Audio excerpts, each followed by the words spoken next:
And we got the camp set up here. Got the Dutch oven with the tripod. I got a whole chicken that we're gonna cook here in a little bit. Got some breakfast that'll be ready for tomorrow. Got a whole trunk and everything there. That way we can put all the stuff in. My tent, Chad's tent over there. And got the fire circle here. All right, yeah. So Chad has this pop-up tent thing over there. All he does, every time I come up, it takes me about 10 minutes to set mine up. But he just throws it out, and it just, I mean, I don't even think he stakes it down. So tonight when we get some really good storms, I'll just blow away. He might just blow away. You got your pilot's license? Yeah, I guess. All right, you'll have to get one. Do you got any new gear to show, or any new gear, camping gear or nothing? No, I just brought some saws with me today and stuff. Yeah, it's supposed to storm tonight, so hopefully we don't get stuck out here. We made sure that there's no widowmakers above our camping area, but on this trip I am trying out that cot there. It's a One Tigris brand. My friend Mark got me onto the One Tigris brand of stuff, and they're very good quality. This one was super easy to set up. It was very worth the money for getting it off Amazon. And I tell you, I think it was only like $49, something like that. And I'm telling you, when I laid in it earlier, I said, Chad, you got to lay in this thing. Like, it was a home away from home. In fact, I think that it might be more comfortable than my bed at home. But yeah, we'll see how the cooking goes, and we'll chillax to the nice silence of nature.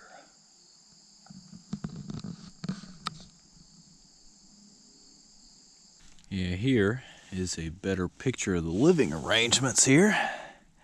I mean, that is cozy. I could stay here long term. Got the camping pillow there. Inflatable little mattress on that cot. And it got a little chilly, so I actually added my cold weather sleeping bag. Yeah, very cozy. And I like this Featherstone tent also. Got a little net, you can put lights and you know, what have you up there. It's great. Just found one of these old bottles, but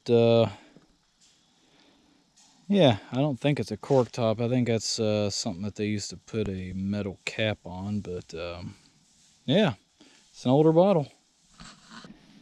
And then just found this. You know what? No, it's at first I thought pocket watch. Could still be, but it may be a makeup compact. Looks like gold on there, maybe a little bit. We'll clean it off here in a little bit. I'll put the picture up on the screen. Yeah, found a lot of these. Found many over the years. Jump, I think. Oh yeah, hinge. Yeah, sounded really good. 96, 97. All right. Here is going to be what's on the menu. I'm going to try, and I may have to cut it in half, but I'm going to fit this whole chicken into the Dutch oven there. Boil it in chicken broth and mix with the petite red potatoes and some of these red onions. I'm going to put them in ring slices because I like to eat them along with the chicken and whatnot. And for the top crisp, we'll have this Chicka-Licka-Bam-Bam chicken rub. We'll give it a go.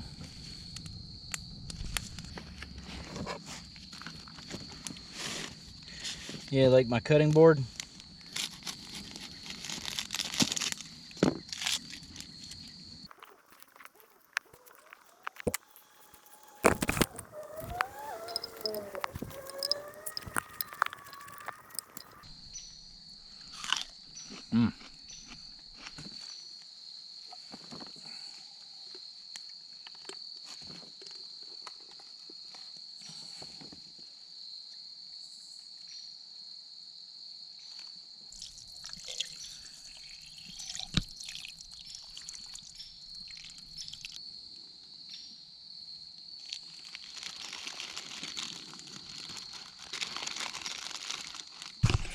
here's the current situation.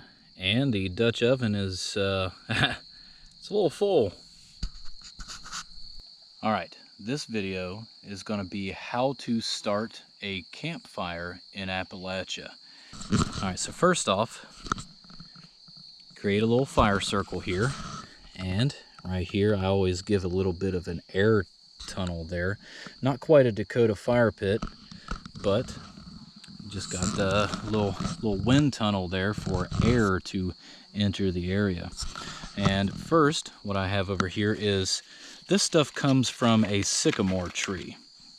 Now, sycamores are very common in some old towns and then just general Appalachia. But it drops this stuff. A lot of people call it paper bark. And this is fantastic for starting a fire. This is what the tree looks like, and this is what the leaves look like. They're very common. And then here, now this isn't some bushcraft start a fire type video. I'm using a lighter, a Bic. Bought at the Dollar General. We'll find some dry sticks, some twigs, etc. You can use some of these other ones that have that are a little bit wetter later, or keep them on the side of the fire and they'll dry out. And brought this with me. This is some just regular firewood that you can just buy from people off the side of the road or split yourself. It should be dry enough to start our fire today. So you got your air channel that kind of comes up here. Now, as you see, I kind of made kind of a triangle here. I have my paper bark down here. I guess this is really just showcasing the potential of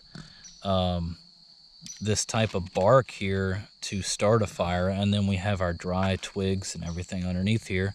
And then our already dried wood is up here.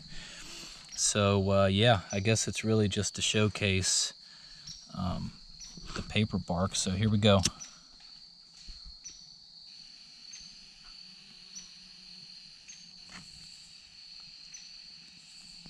See how it's pretty much already caught.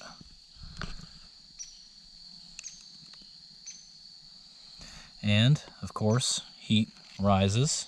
It will continue to go up the bark here. And in theory, it should start putting these, start igniting the sticks. Look at that. It's already almost a full campfire.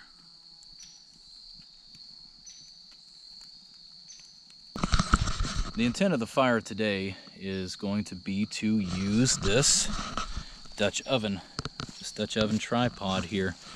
Now what I'm going to do is I designed it to put over our fire so we can cook our chicken later.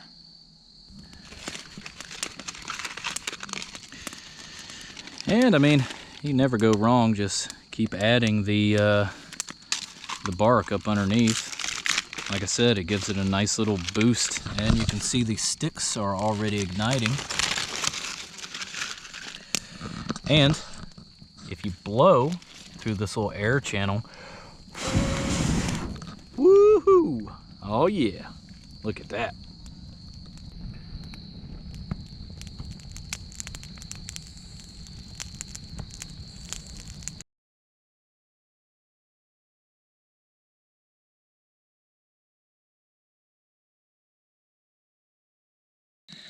And here we are.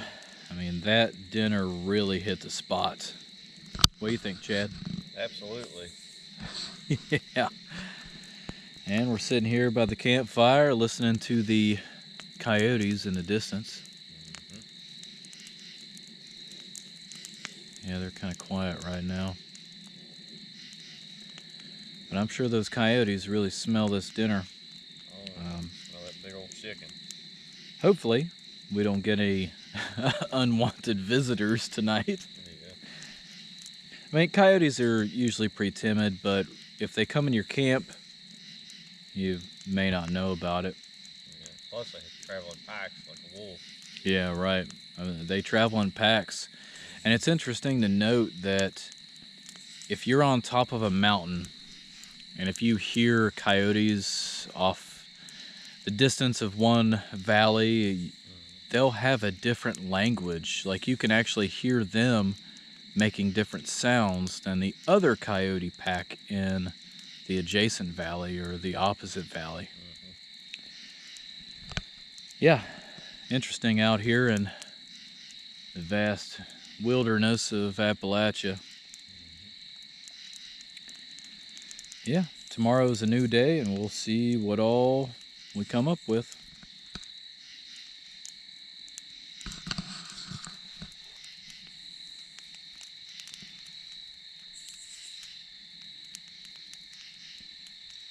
Well, are you happy?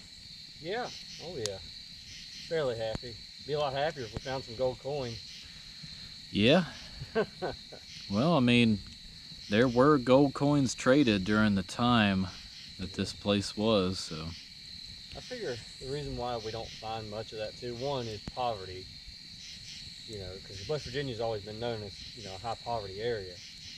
And back then, and even then, if you had a gold coin, that would have been probably pretty rare, and you probably would have buried it, or the government at the time, I think was it when they did the gold surrender, I believe at one time they had you surrender your gold. So I figured a lot of people did that to keep out of trouble. But you know it's got to be buried out here somewhere. So maybe one day.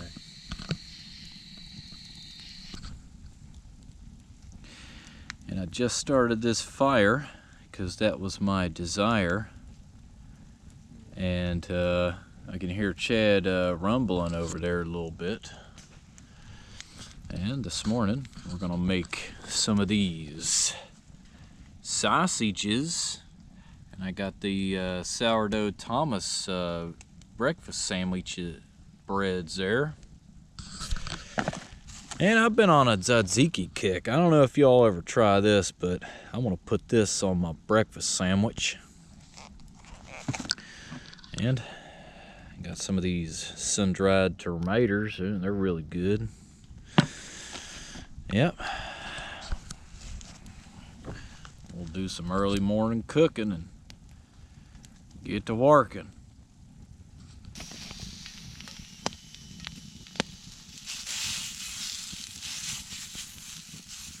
Yeah.